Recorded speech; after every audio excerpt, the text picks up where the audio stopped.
Easy go.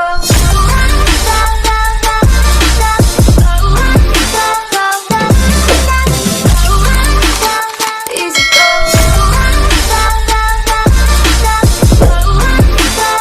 Assalamualaikum warahmatullahi wabarakatuh.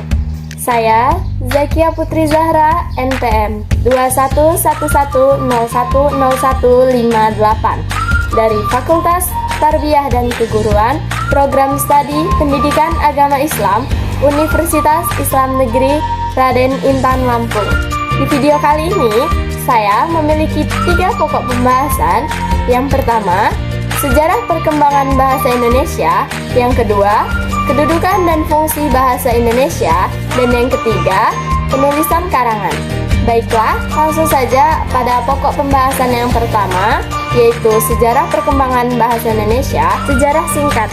Secara historis, bahasa Indonesia diangkat dari bahasa Melayu, yaitu salah satu rumpun bahasa Austronesia. Menurut keterangan, sejarah pemakaian bahasa Melayu tertua bisa kita dapati dari prasasti-prasasti yang dikeluarkan Raja Sriwijaya sekitar abad ke-7. Prasasti itu antara lain adalah Prasasti Karangbarahi, Prasasti Kota Kapur, dan Prasasti Kedudukan Bukit. Ketiga prasasti tersebut semuanya ditulis dengan huruf Pallawa dari India Selatan. Dalam perkembangan selanjutnya, bahasa Melayu berkembang pesat sejalan dengan perkembangan kesusastraan yang dirintis oleh Abdullah bin Abdul Qadir Munsyi. Pada tahun 1901, Indonesia mengadopsi ejaan Van Ophusen, dan pada tahun 1904, Persekutuan Tanah Melayu di bawah Inggris mengadopsi ejaan Wilkinson. Ejaan Van Ophusen diawali dari penyusunan kitab logat Melayu yang dimulai pada tahun 1896, yang dibantu oleh Nawawi Sultan Makmur dan Muhammad Taib Sultan Ibrahim. Penyempurnaan ejaan.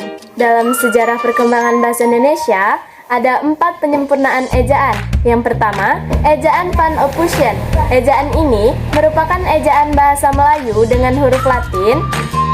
Charles Van Ophusen dibantu oleh Nawawi Sultan Makmur dan Muhammad Taib Sultan Ibrahim menyusun ejaan baru ini pada tahun 1896. Yang kedua, ejaan Republik. Ejaan ini diresmikan pada tanggal 19 Maret 1947, menggantikan ejaan sebelumnya. Ejaan ini juga dikenal dengan nama ejaan Suwandi. Yang ketiga, ejaan Melindo. Ejaan Melindo atau Melayu Indonesia dikenal pada akhir tahun 1959. Dan yang terakhir ada ejaan Bahasa Indonesia yang disempurnakan, yaitu EYD. Ejaan ini diresmikan pemakaiannya pada tanggal 16 Agustus 1972 oleh Presiden Republik Indonesia. Peresmian tersebut berdasarkan putusan Presiden nomor 57 tahun 1972. Fungsi dan ragam bahasa Indonesia. Bahasa Indonesia diberi fungsi sebagai lambang kebanggaan nasional, yang berarti bahwasannya bahasa Indonesia merupakan alat komunikasi yang dapat menimbulkan rasa bangga setiap warga negara Republik Indonesia yang menggunakannya. Rasa bangga itu dapat dilihat pada sikap positif dalam memilih atau menggunakan bahasa Indonesia, bukan bahasa lain. Sebagai contoh, ketika bercakap-cakap dengan orang asing atau untuk berbagai keperluan hidup sebagai bangsa Indonesia. Pokok pembahasan yang kedua, kedudukan dan fungsi bahasa Indonesia. Yang pertama, kedudukan bahasa Indonesia. Kedudukan bahasa Indonesia adalah sebagai bahasa nasional. Bahasa Indonesia mempunyai kedudukan yang sangat penting, yaitu sebagai bahasa negara resmi dan bahasa persatuan. Yang pertama, bahasa Indonesia sebagai bahasa negara.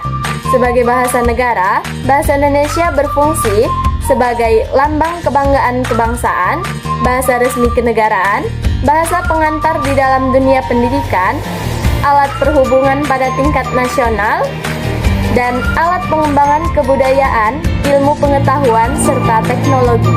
Yang kedua, bahasa Indonesia sebagai bahasa persatuan.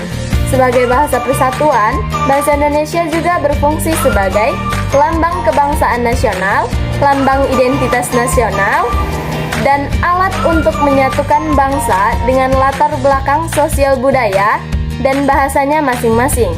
Yang ketiga, bahasa Indonesia sebagai bahasa ilmu pengetahuan, teknologi, dan seni. Bahasa Indonesia juga berkedudukan sebagai bahasa ilmu. Contohnya, pendukung dalam ilmu pengetahuan dan teknologi. Pemanfaatannya agar perencanaan dan pelaksanaan pembangunan nasional menggunakan bahasa Indonesia. Dalam rangka penyebaran luas iptek, buku-buku keilmuan ditulis dengan menggunakan bahasa Indonesia. Yang keempat, bahasa Indonesia sebagai bahasa dalam pembangunan. Dalam perencanaan pembangunan, pastinya dibutuhkan kesepahaman. Nah, maka dari itu, bahasa Indonesia hadir sebagai alat komunikasi di berbagai hubungan masyarakat dari berbagai bidang, agar mendapatkan kesepakatan, kesepahaman, dan kelancaran dalam melakukannya. Fungsi bahasa Indonesia. Fungsi bahasa Indonesia merupakan nilai pemakaian bahasa yang dirumuskan sebagai tugas bahasa itu dalam kedudukan yang diberikan kepadanya.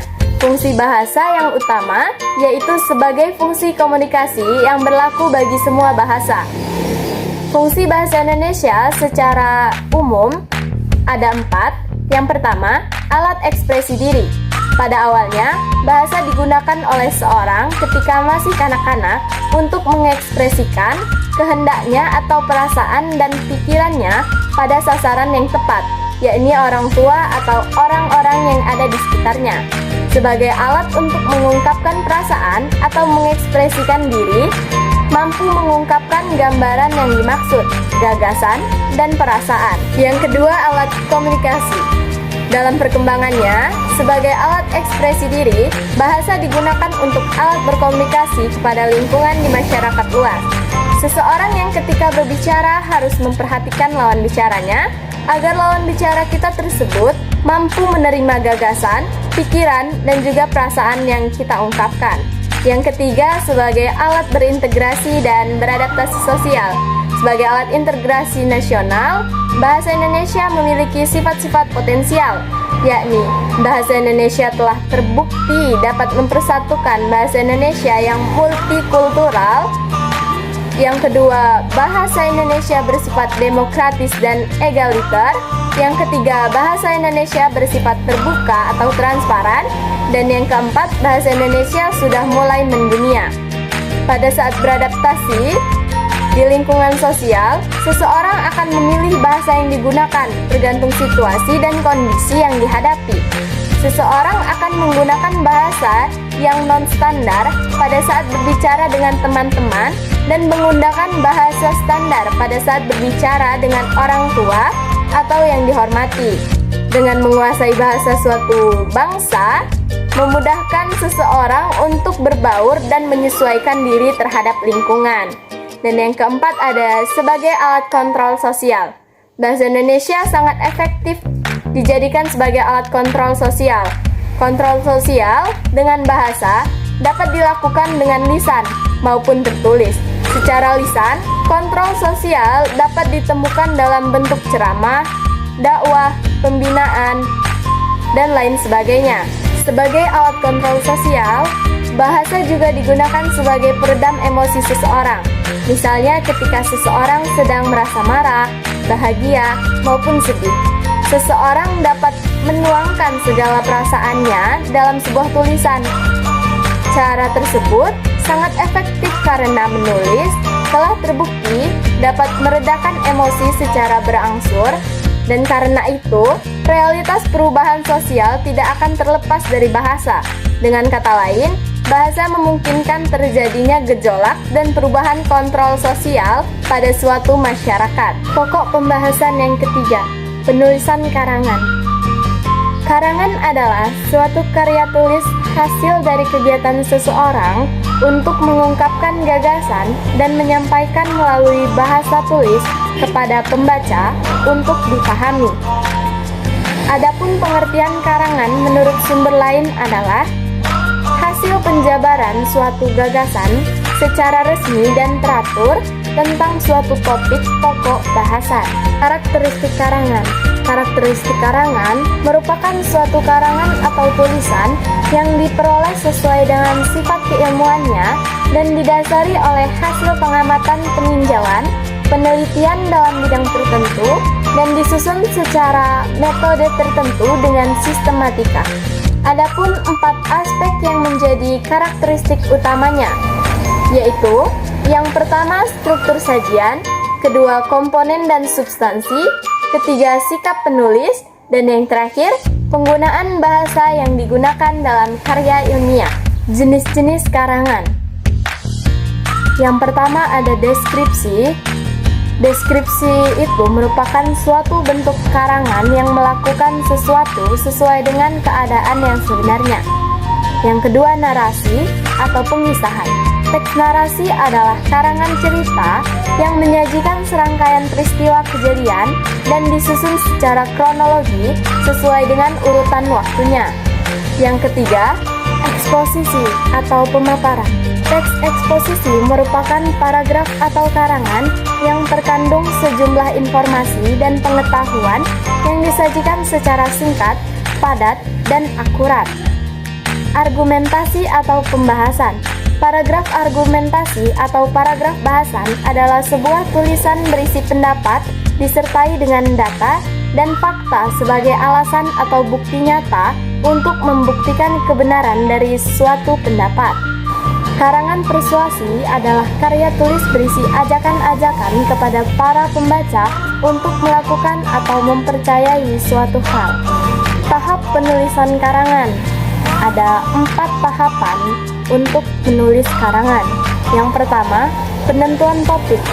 Topik adalah pokok bahasan, ide, gagasan, persoalan atau pokok pikiran yang akan ditelaah, dikembangkan, dikupas, dan dibicarakan dalam karangan atau tulisan. Yang kedua, penentuan judul tulisan. Judul karangan atau tulisan adalah nama yang menggambarkan dengan singkat apa yang menjadi inti karangan tersebut. Yang ketiga, menentukan sumber atau bahan penulisan. Tujuannya agar penulisan tidak terlalu bias dan abstrak, perlu dipilih bahan-bahan yang sesuai dengan tema pembahasan. Polanya melalui klarifikasi tingkat yang urgensi bahan yang telah dikumpulkan dengan teliti dan sistematis. Yang keempat, penyusunan kerangka karangan. Adapun beberapa manfaat kerangka karangan, yaitu yang pertama, membantu menyusun karangan secara sistematis dan logis, memudahkan mengembangkan karangan karena garis besar bahan sudah dipersiapkan dengan baik, mencegah pengulangan penggarapan topik, memudahkan memeriksa karangan jika ada topik penting yang terlewat, memudahkan memeriksa gagasan yang tidak relevan dengan topik, dan yang terakhir, memudahkan memeriksa karangan kalau ada topik penting yang terlewat.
Sekian dari 3 materi pokok pembahasan yang dapat saya sampaikan.